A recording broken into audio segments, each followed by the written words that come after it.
What's up everybody? So I'm super excited to be doing this today, and I've been wanting to do this for a long time. So when I first picked up my Cayman S about 2 years ago, one of the first things I noticed on it was the love marks and swirls and minor scratches all along the body. And being a black car with 13, almost 14-year-old paint now, it makes sense that these have become very visible. So today I decided to pull the trigger, and I'm going to try doing a paint correction of my own today. And obviously it's not ideal to be doing your first paint correction on Porsche or any car that you love for that matter, but I went down the rabbit hole pretty deep and I did a ton of research on this particular topic of compounding and polishing. So I think with pretty good amount of confidence I'll be able to get the results I want. So let me go over the gear first. Let's start with the most important piece was the dual action polisher I got on Amazon. So first off, let me just say that it was obviously a pretty big gamble to use a very cheap budget option polisher, because obviously this is bad. I could very well have fucked up the paint on my car, but you know, there was enough people on Amazon that left reviews and very positive reviews, so I decided to take the risk and it paid off luckily. So the towels that came with it were fine, they got the job done. However, it came with these polishing pads here, and let me say these are absolute garbage. You should probably just go throw them away. It's always good to keep around shit pads you don't mind beating up, but basically these are way larger than this diameter. I'm just spraying liquid everywhere, and that was pretty garbage. So yeah, these are pretty trash. I don't recommend trying them. The pads I did end up using are these guys right here. So here I got two 6-inch microfiber cutting pads from Meguiar's, which were fantastic. And a 2-pack of those are $18. And I got a pack of 3 Chemical Guys Hex pads for the polishing stage. So the Chemical Guys pack came with 3 pads of different cutting grade and pad cleaner. So there's a finishing pad here with no cut, which basically you use with wax and sealant. I ended up not using this because I did kind of want to do that stage by hand, but I'm sure it works fine. Especially after using the white polishing pad, this thing worked phenomenally with my Meguiar's compound. Huge upgrade over the shit pads that the polisher came with. And this stuff is great. After every night when I finished working on the car and my pads were full of compound, you just put a couple sprays of this on there, wring it out with warm water, and your pads are basically like new. Honestly, like you can almost not tell what these were used at all. This stuff is pretty phenomenal, I must say. Definitely worth the bundle. And so for my compounds, I went with Meguiar's D300, and this stuff was fantastic. This, with their microfiber cutting disc, just did a phenomenal job of knocking down all those deep scratches and things like that. So this single bottle was $28. That does sound like a lot, but this will probably last me for a whole nother detail if I ever need to do another car. So 28 bucks for this phenomenal stuff, not bad. And again, mind you, this is the first time I've ever done this, so just the fact that these things are beginner friendly and I was able to use all this stuff without destroying the paint on my car, that in itself speaks volumes. For the polishing stage, I went with Meguiar's 205, and this stuff, a little more difficult to work with than this. It definitely requires a little bit more working. I'm sure I could have gotten faster results if I used a heavier cutting pad and worked the material faster and cut more, but obviously I'm not an expert on polishing, but with the white hex pad and M205, worked pretty much exactly to my liking. So again, this stuff is great. This stuff was 27 bucks, and there's a shitload. It's gonna last me a while. I bought a 3-pack of these identical Meguiar's bottles for it's like 14 bucks. I can use them for a whole bunch of other stuff. Yeah, you can see here I have my Not Thousand Island bottle here, and so this is all from the same bottle of D300. So good investment, I'd say, but again, not completely necessary. Next up, I got my Meguiar's 4-pack of foam applicator pads, $7.73 on Amazon. So yeah, these were pretty cheap on Amazon, and now I have 2 extras. So yeah, again, not a big cost there. This was definitely the biggest expense of the whole thing.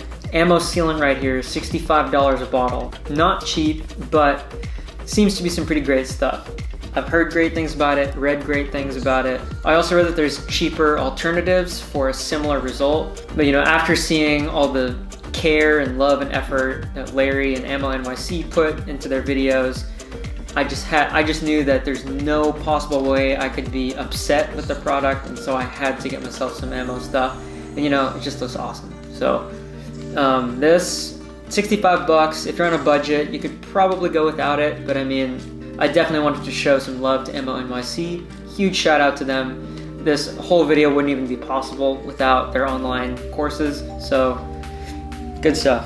And because it's COVID times and everywhere is sold out of isopropyl alcohol, I spent $7 on a 4-pack tiny isopropyl alcohol bottles from 7-Eleven. Not ideal, but COVID times, that's what we're working with. The particular method that I used to apply this, the second time, you're supposed to apply a layer of this and let it sit and cure overnight, and then in the morning spray it down with spray wax and wipe it off, and buff it to a shine. So I just picked up this really cheap Turtle Ice spray wax, and again, cheap, good value. I read up good things on it, so this worked perfectly fine for that alternative method of applying the ammo sealant, and this was $11 at O'Reilly's. I did use almost all of it for this, but I was being very heavy with the product, so that's on me. So apparently this is layerable, and I wanted to add a top layer of protection over the sealant. So there's the Meguiar's Gold Class Carnauba wax, which is 15 bucks, and again, another great product. Honestly, anything you buy from Meguiar's so far that I've used is pretty fantastic. 15 bucks, Gold Class Carnauba, great top layer of paste wax. However, for me in my car, I bought this previously, Meguiar's Ultimate Paste Wax, which I know is pretty fantastic stuff, and I had it already, so why not use it? This was a little more pricey at $27, which is quite a bit more than their regular Gold Class Carnauba, but I love it. It makes your car shine like no other. It's durable stuff, it lasts a while, you don't gotta apply it super often. Is it worth double the price of the Gold Class Carnauba?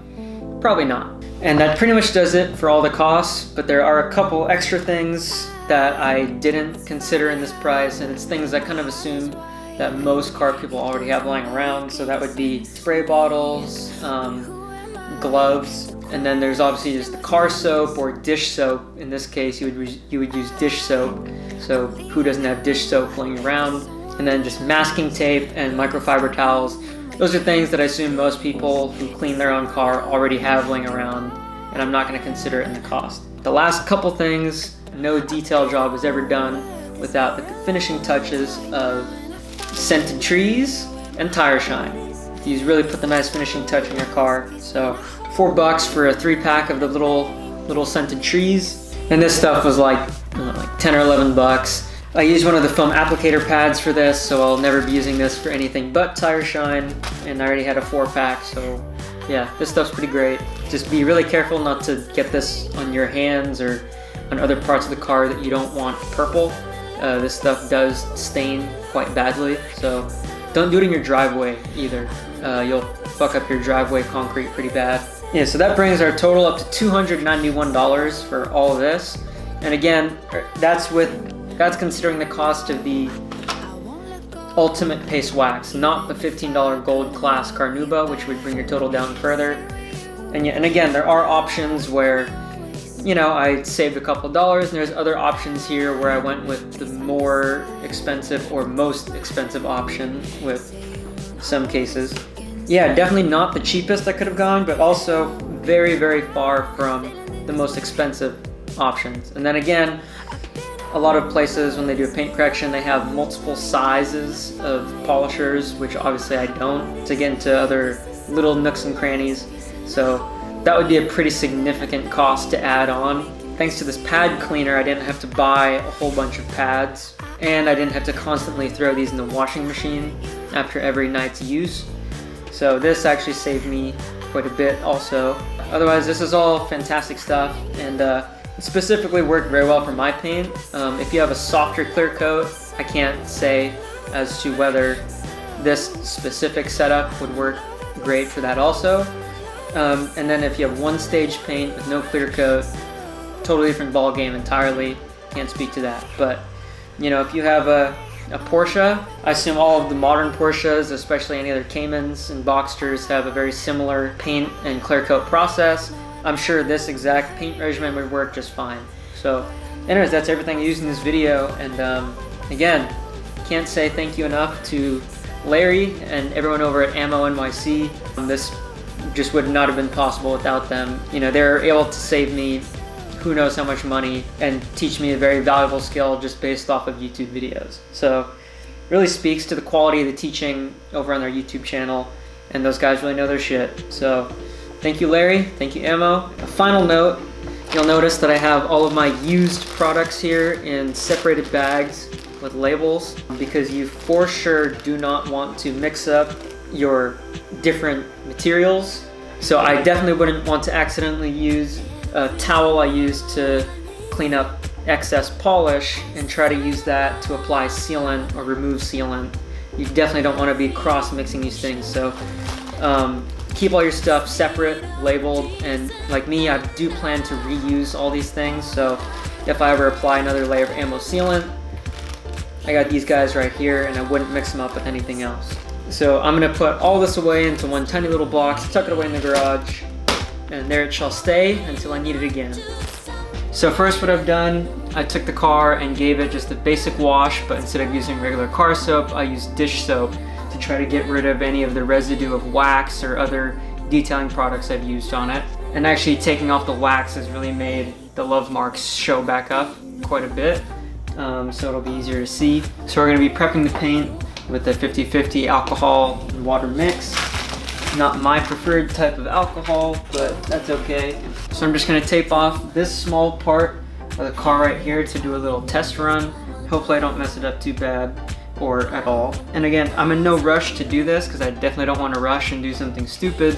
So I'm fully expecting this job to take multiple days and several hours of work, and I'm totally prepared to do that to get the results I want. But yeah, let's pour ourselves some whiskey, but not too much, and start cracking some paint.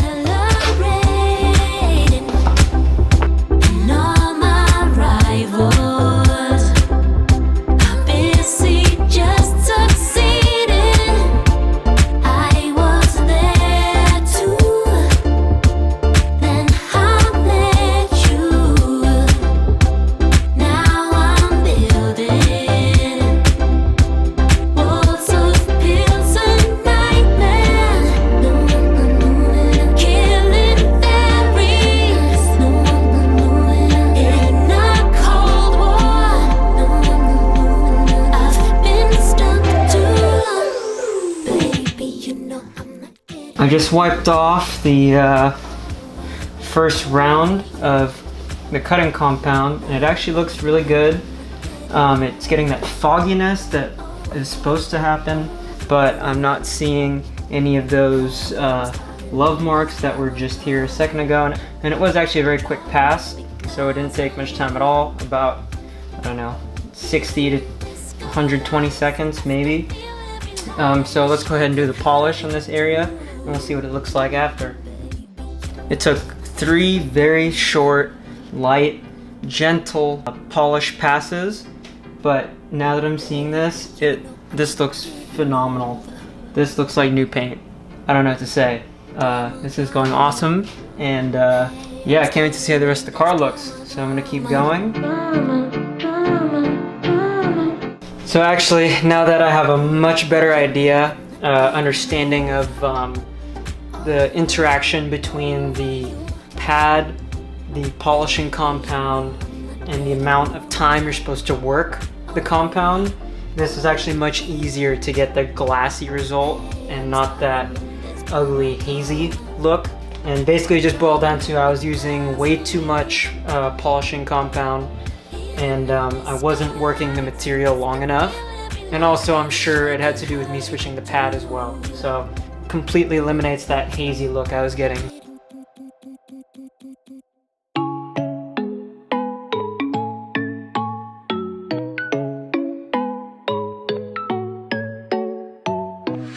I'll be yours if you let me hold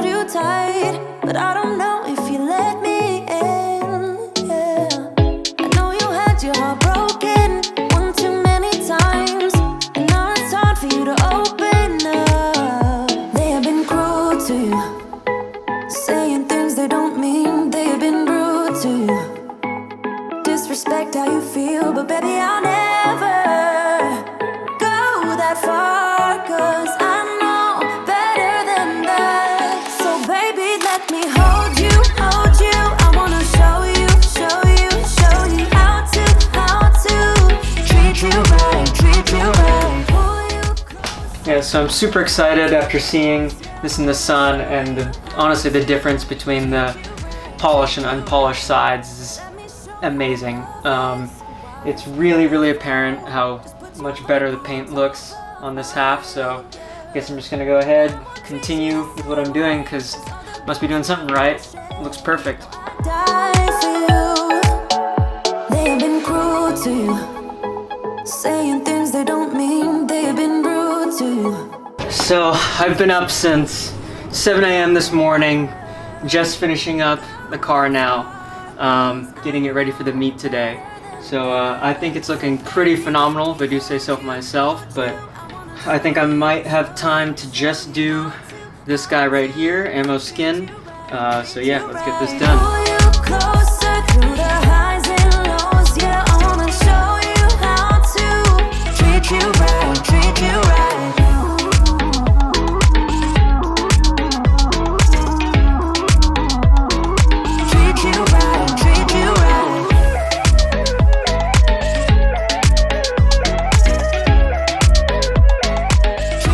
Alright, so I just finished putting a pretty thick coat of Ammo Skin on and wiping it off, and wow, this thing is absolutely gorgeous. Smooth, shiny. Pretty excited with how it turned out. Can't wait for everyone to see it. So unfortunately during our drive, my clutch decided to give out on me, which kind of sucked, ruined the ride home, but it's a video for another time. The previous owner already had the clutch as a watch list item, so I was kind of happy I could squeeze another 15,000 miles out of it, but just kind of sucks that it happened during the filming of this video, obviously. And so anyways, I took her home, gave her a quick wash down to get all the dirt off from the drive, covered her in Ammo Skin. So we let it sit overnight, and you can see it's cured to a nice frosty white. So what we're going to be doing is just spraying it down with some spray wax and buffing it to a nice shine, just like Larry suggested. And I think that will pretty much be the end of this process. Maybe if I'm feeling extra protective, I'll put a layer of the Meguiar's Ultimate Paste Wax on it, but let's see what time allows. Never let you go when you're feeling down. I'll always hold you close, won't keep any secrets, won't play with your heart. Baby, I'm down if you're down. Just say the words, and I'll be yours forever. Forever. I'll be yours forever. Super impressed with how the car turned out. I think we're finally, after 25 plus hours, we're all done. So huge shout out to Larry over at Ammo NYC, and we gotta finish it off with the finishing touch right here. We got our tire shine on, we got our Black Ice Christmas tree scent in the cabin. Final little thing right here. Thanks y'all for watching.